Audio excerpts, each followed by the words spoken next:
Vincent Malloy is 7 years old. He's always polite and does what he's told. For a boy his age, he's considerate and nice. But he wants to be just like Vincent Price.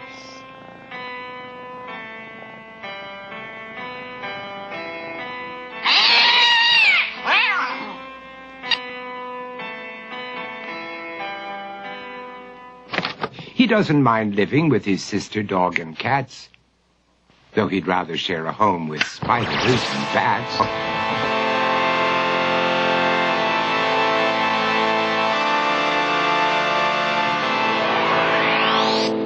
There he could reflect on the horrors he's invented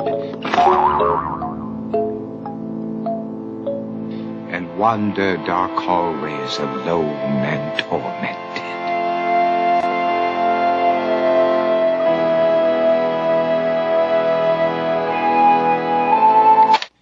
Vincent is nice when his aunt comes to see him, but imagines dipping her in wax for his wax museum.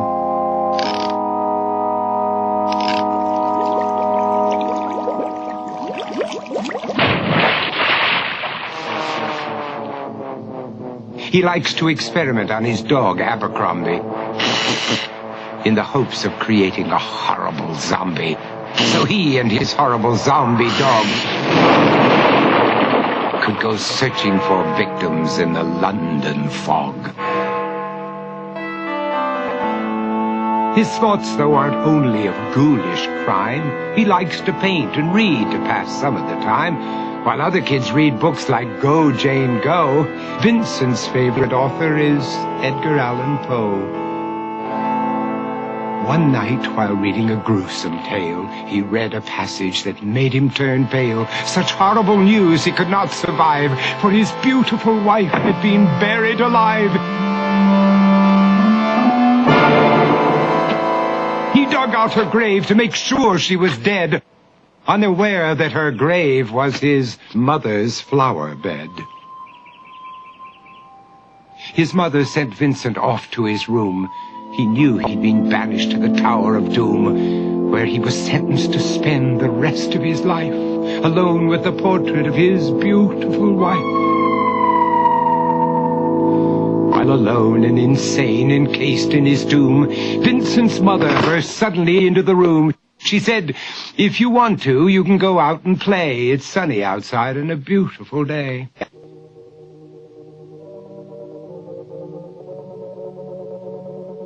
Vincent tried to talk, but he just couldn't speak. The years of isolation had made him quite weak.